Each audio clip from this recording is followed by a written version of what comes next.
Please subscribe Telugu 7 Media. Founder Mahesh bank के 7 दिसंबर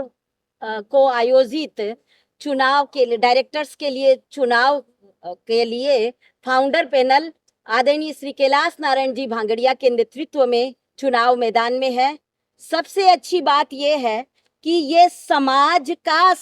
के लिए समाज के द्वारा गठित पैनल है।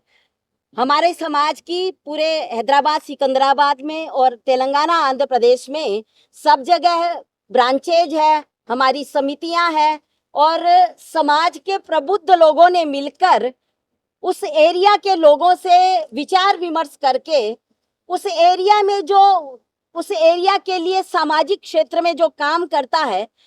जो आखिरी पायदान पर बैठा हुआ व्यक्ति है, उस व्यक्ति के हित के लिए जो निस्वार्थ रूप से काम करता है, ऐसे लोगों का चयन करके ये पैनल बनाया गया है।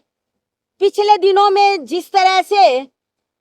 3-4 लोगों के गलत कामों की वजह से उनके ऊपर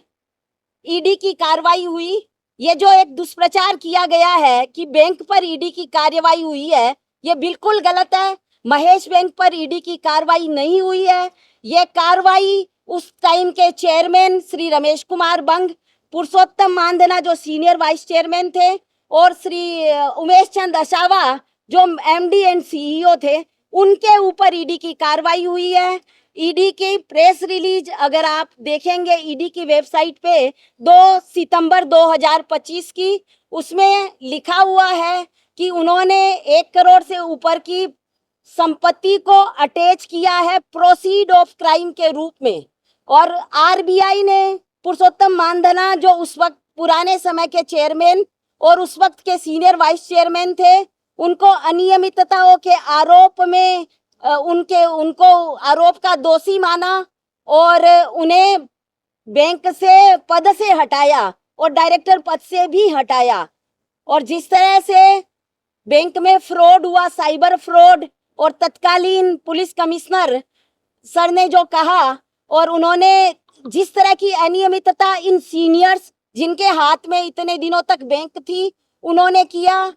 जिस तरह की अनियमितता की और जिस तरह से बैंक का मेन जो सर्वर है उसका पासवर्ड अनेकों लोगों के हाथ में था और बैंक के 12.5 करोड़ रुपए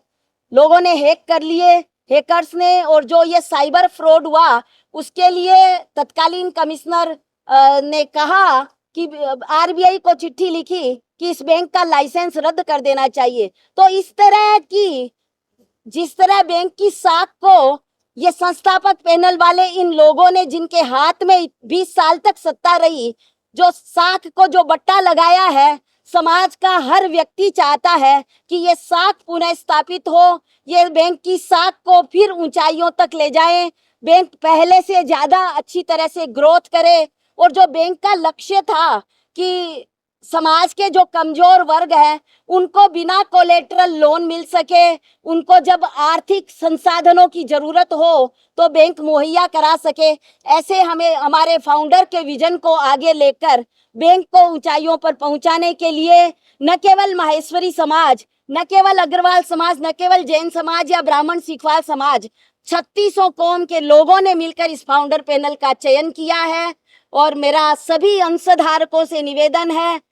आप बैंक को ऊंचाइयों पर देखना चाहते हैं, बैंक को पुनः विकास के रफ्तार पकड़ते हुए देखना चाहते हैं, तो फाउंडर पैनल के 14 प्रत्याशियों को भारी बहुमत से विजयी बनाएं। जैसे अभी आपने देखा, जो भी प्रत्याशी है वो अपने अपने क्षेत्र में महारत हासिल उन्होंने की है, अपने अपने क्षेत्र में उन्होंने सफलता हासिल की है। ये संगम प्रत्याशियों का अनुभव का है, ये प्रत्याशियों का अपने व्यापारिक अनुभव का संगम है। इसमें युवा भी है, इसमें प्रोफेशनल्स भी है और सबसे बड़ी बात, इस पैनल पर समाज का विश्वास भी है।